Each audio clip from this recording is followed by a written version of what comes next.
So how's your day been? Good. Just been in the gym all morning. Had some fights last night, so I was out coaching. Got home kind of late. Had to get up and get that workout in, and just now finally got back.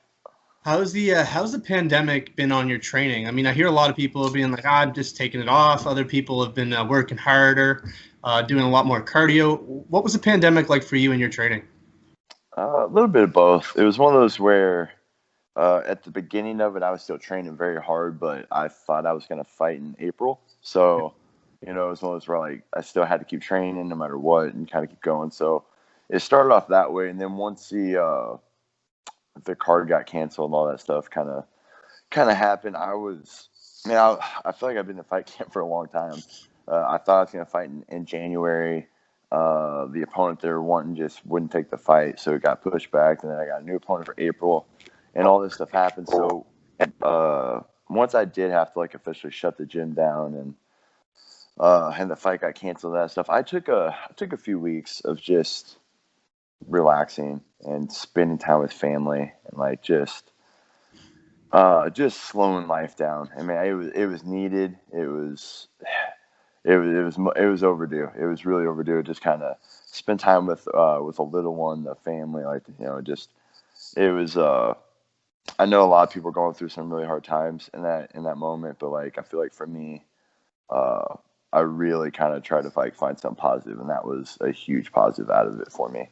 So I did take a little bit of time off, but then I got right back in the gym, and I feel like my cardio was right there already. Like it didn't take much time to get back to where I was, and already kind of got a fight on the books, and just get right back after it. So I mean, it was a really nice time to like just slow life down, but I still in the beginning and the end of it was like still training really hard. So I was kind of a little bit of both on my end.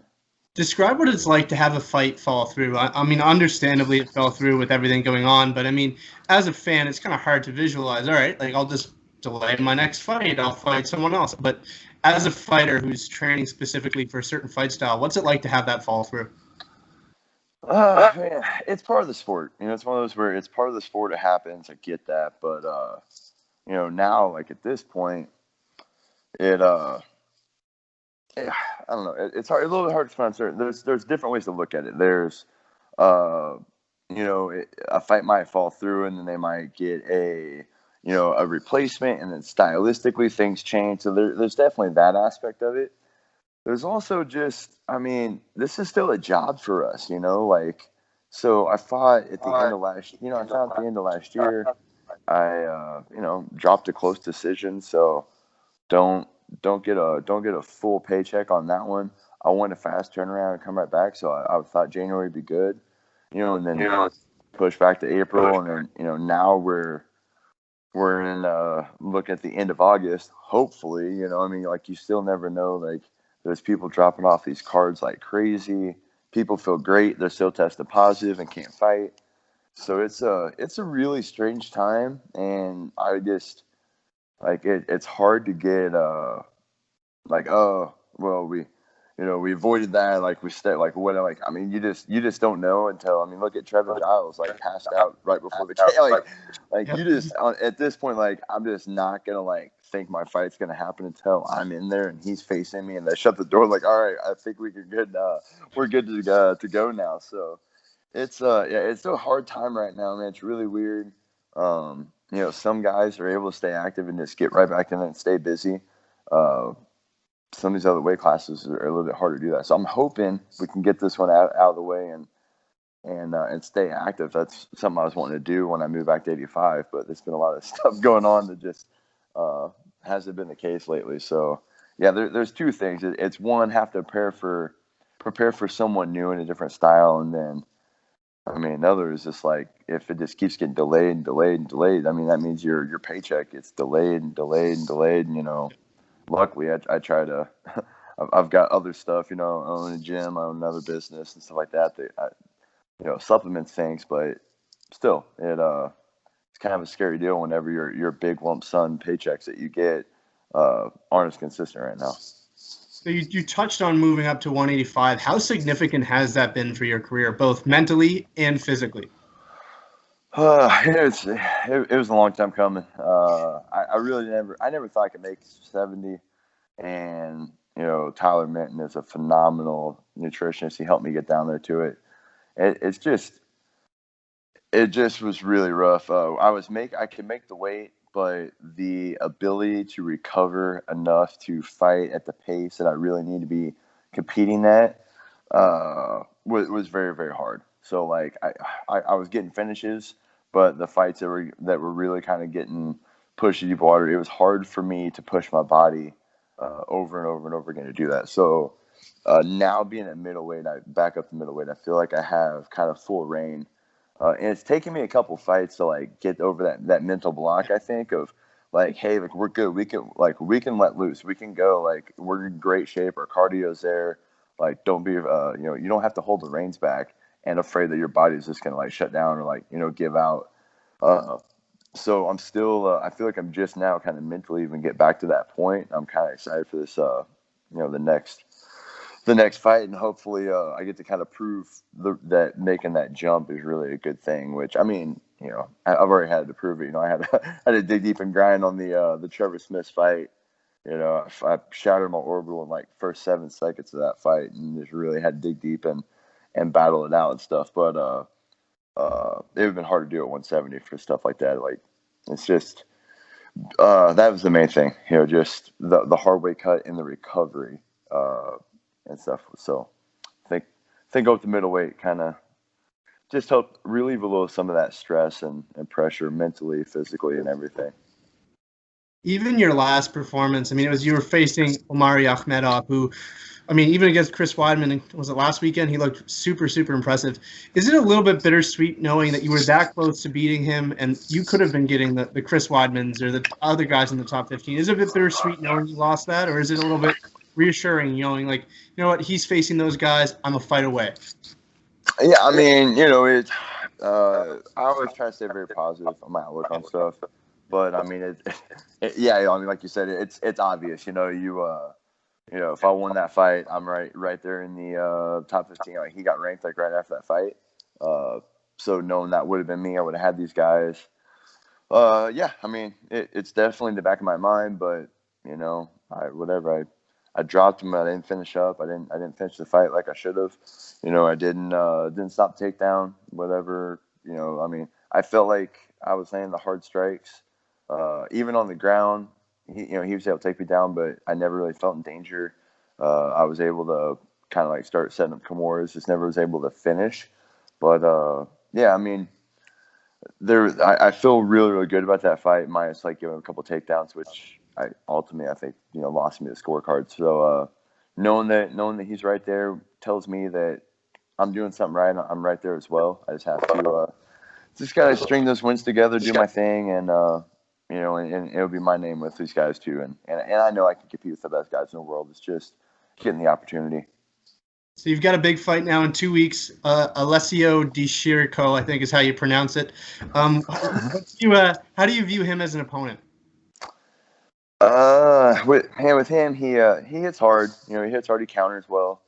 He's a good guy. Like keeping his range. He's a good range guy. He'll keep his range and he'll crash in with some big power strikes. He'll wrestle some. He can mix it up. I cornered against him when Julian Marquez fought him, so I already got to see some up close personal, I guess, experience with him a little bit more than some other fighters. So he definitely does well with certain things. With me, I feel like I have all of the finishing factors in the fight. I think I have the power to finish the fight standing. He's hard to finish, like I understand that as well. But and I think just I'm really good finding submissions and scrambles and all that stuff. So I feel like his road to victory is like stay out of my range, stay out of my power, and just like kind of land something and get away, and land something and get away, and just kind of like outpoint me. And I feel like I have a lot more ways to win. But yeah, I mean, it's one of those where I feel like this fight's more the battle against myself. If I show up and I fight the way I can and the way I need to, like it's gonna be hard to beat me. And then I don't see there be any chance of him beating me if that if that guy shows up. But if I sit there and just kind of stand in front and hang out and a couple of the fights I've done and not thrown much volume and just kind of let someone out volume me and kind of get away with it. Like, I've had that happen in the past, and I just can't allow it to happen. And that's, I feel like that's his best case to win. So, but in reality, it's all on me. Yeah, describe what that's like. I mean, as a fan watching from home, like there've been times where I'm watching guys I look up to or guys that I admire, and I'm like, man, just let loose. Like, why aren't you fighting your style? But describe what it's like being in there and what makes it so hard to just flick that switch. Yeah, it's a couple different things. I mean, one, so not that I have like a ton of knockouts on my record, but like I've dropped a lot of people. Like I have a lot of power in my hands. Now and you'll see some of this like with these big knockout guys is sometimes it's a blessing and a curse, So you'll start relying on it a little bit more. So you're like, oh, I just need the one, like I just need the one to like change uh, the way the fight's going. Like it might not be like a clean knockout, but like you land hard one, like you're gonna force a bad shot, it goes from there, or you drop them and whatever, right? So sometimes you're just like waiting and waiting and waiting, and like instead of forcing, like throwing combinations and setting it up, sometimes you're just kind of waiting for the one big shot to come, and whenever you never land it clean or whatever, they block it, like and then they throw a couple more jabs and stuff that like doesn't really ever bother you in like a fight, but in the sport, it's scoring and everything. When it does get to the judges, if you don't find a way to finish the fight, all of a sudden you're losing, and you're like, oh, I guess I probably should have done something different. So like there's that, and like I said, some stuff with 170, it was a little more worried about like just letting go and like wearing yourself out and stuff, not knowing how recovered my body was and everything. And then, I mean, yeah, there's some days that you just shit the bed, you show up and like, you're like, hey, go, and you're just not wanting to go. I don't know.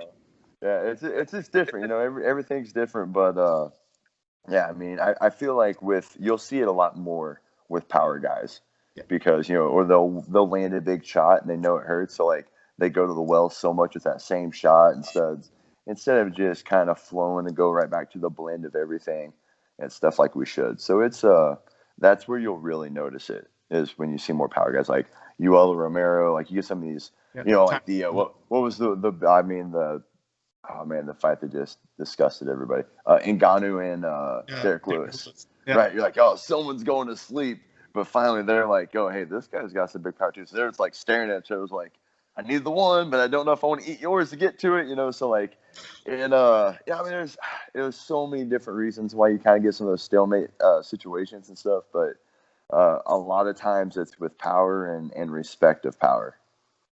Another thing that's been very, very interesting is this empty arena feel. I mean, obviously you've competed on the Ultimate Fighter, so you kind of have a taste for it. But it's been a while since you fought in an empty arena. Describe what that's like, and do you think it's going to benefit your performance, being able to hear the corners, or do you think it's going to hinder you, not being able to feed off the crowd? We'll find out. Yeah, I mean, like I said, I did find the Ultimate Fighter. There was it is a different feel. I mean, like the first fight is one I really think that would have mattered, but I had like a 7-second knockout, so it really wasn't anything. It wasn't that weird fighting without a crowd the second time I fought. It was more awkward of like I was practicing in that room every day and in that cage, so it felt like practice. It was just a training session. It wasn't, so that was really awkward. Like, but the first day it was like, hey, like this is the cage, it's the arena. But like whenever you're in there for whatever 5 weeks training in it, and then you fight, and that was really weird with the Ultimate Fighter. That was much different than not having many fans. I'm really good at listening to my corner. Like I don't care how loud it gets. I think Dublin is the only place where I couldn't hear my corner. So I just have a tuned ear. I think from years of wrestling stuff, that's one thing I'm really, really good at, is being able to hear my corner and just kind of like trust them and flow off of it. So being able to hear them better or easier without like them to have to yell will be nice. Yeah, I mean, I'm a type of person. I think I do like to feed off the crowd, but I mean, I really don't know if it's gonna like really change the way I fight. So There's we'll see. yeah, you haven't been training at the Apex, but you've been training down the street at the PI. Describe Mm-hmm. what the PI is like. I mean, you hear so much about it. It's like, man, it sounds like a state of the art facility. As someone who's trained in it, what's it like? It's not. I mean, so like as a training facility, it's phenomenal. Like they've got, I mean, they got some great trainers for strength conditioning. They've got all the high tech stuff of like doing all your VO2 max, all these different strength training tests and stuff that they can do your stuff. You know, they machines where they can see whatever your body weighs with, you know, just the muscle and the bone and organs. All it's like just amazing physical therapy crew, like all that stuff. Like they have the state of the art stuff there. But I mean, you still like they don't have their specific coaches. You know, like you still have to bring in your MMA coach or jiu-jitsu coach. So like they have a really nice spot. So if which was nice. So like last week we had a lot of teammates that were fighting, so I could go out there and me and my coach would still get some work done while we're out there.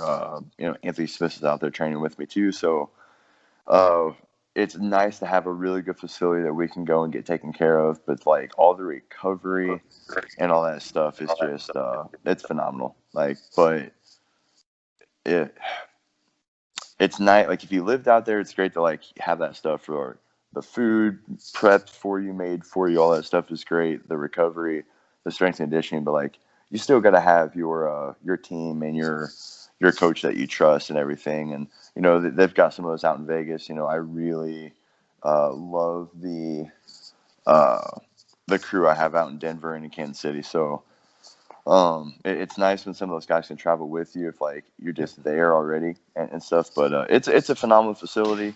But I mean, you know, I'd trade most of that stuff in for a good culture of a team and a great coach. Yeah, I've heard both. I've heard a lot of people say like I want big names. I want to go to a big gym. Other people are like I like loyalty. I like being with my close group. It feels more like a family. So it is nice to hear that. I'll ask you a couple more questions and then I'll let you go. I kind of built this platform I have in MMA based on making matchups. That being said, is there anybody in particular, whether it be someone you dislike, someone you want to avenge a loss to, or just someone that you've looked up to for a while that you'd like to test your skills against or fight? So I have a few. There's like I don't really have anybody I dislike. Like it is a business for me. I don't get emotional in any of this stuff. Uh, I'm not a huge rematch person. I do have a little kind of nasty taste in my mouth with my last fight, and nothing to do with like Omari or anything. It was the environment and the situation was just unbearable, and it was ridiculous, and it wasn't professional at all. Now, obviously, I think they fixed a ton of stuff with Fight Island and Abu Dhabi, but like I was one of the first fights. Like I fought during the day. It was 116 degrees out. My air conditioner in my locker room was broke. I couldn't even warm up. I was profusely sweating. Like I'm sitting there. I laid down with ice on my head. Like it was just miserable. You know, like it brought back like the whole 170 thing where like I was scared to do anything because like I thought I was going to like overheat and just gas out. You know, I dropped them and like literally I was slipping. It was just terrible. So there were some other things I needed to address in the fight that helped me win. He had to deal with some of this stuff as well. So like it's not full excuses of that, but like I wouldn't have mind to have that fight back on a normal venue, a normal event and stuff would be kind of nice. The bigger one, I guess, would be like it'd be great to like be able to fight like Anderson Silva, something like that. You know, so I grew up watching. He's a legend of the sport. He's phenomenal. You know, and if I am like knocking on the top 15 deal, and you know, if he's still in the game and stuff like, it'd be kind of fun. Uh, it'd be fun to be able to step in just to say you fought him and stuff. And I mean, not that I can't compete with him because I think I can, but it's it'd be a cool name. And I think a hell of a fight that'd be just fun. Which he kind of jumped the rankings on me just because he had an amazing win when he came up to 85. But I always thought the Darren Till fight would be really fun. I thought that for both of us at welterweight would be good. Just big southpaws that hit hard. I thought that'd be a fun fight at welterweight, and then now we're both at middleweight. So, he's a little higher in the rankings now because of him beating Kelvin. But it's just one of those where I think that'd be a fun matchup as well. Yeah, Darren Till was a lot of fun. And same with, like you said, Anderson. That would be an unbelievable fight. Two very experienced guys in the octagon as well. Yeah, I'll ask you one last question. Prediction for Izzy versus Costa. Izzy and Costa, man. I've been on the fence on that one. I was never really on the Costa hype train. I was impressed with his last win with Yoel. Just the scrambling he was doing with Yoel and some of the movement. He did kind of win me over a little bit on that one. I don't know if it's gonna be enough to beat Izzy. He's got some crazy power, but I'm gonna stay with the champ. I'm gonna say Adesanya wins it. But I could be completely wrong. So and big fights tonight, DC versus Stipe. I've been back and forth on this. What's your thoughts? Me too. I literally one day I'm like, no, it's gonna be Stipe. I'm like, nah, DC. It's a swan song. It's gonna be done. Blah blah blah. I just keep with all the factors. I think DC did a good job of keeping his weight in check. He wanted to make sure he had the nutritionist there the whole time for performance and not necessarily just trying to cut weight and stuff like that. So I think him doing it the right way that way. I think the small cage can help. Him willing to or say he's going to wrestle more. I think he's going to learn. He did really well in the last fight. Even he just started wearing down with the body shots. So I'm gonna say DC, but I've been flip flopping like crazy. But now today's the day, and I'm gonna say DC. All right, man. Thank you very much for taking the time to talk to me. I appreciate it, and best of luck in 2 weeks. Cool, appreciate it. Thanks. All right, stay safe. Too.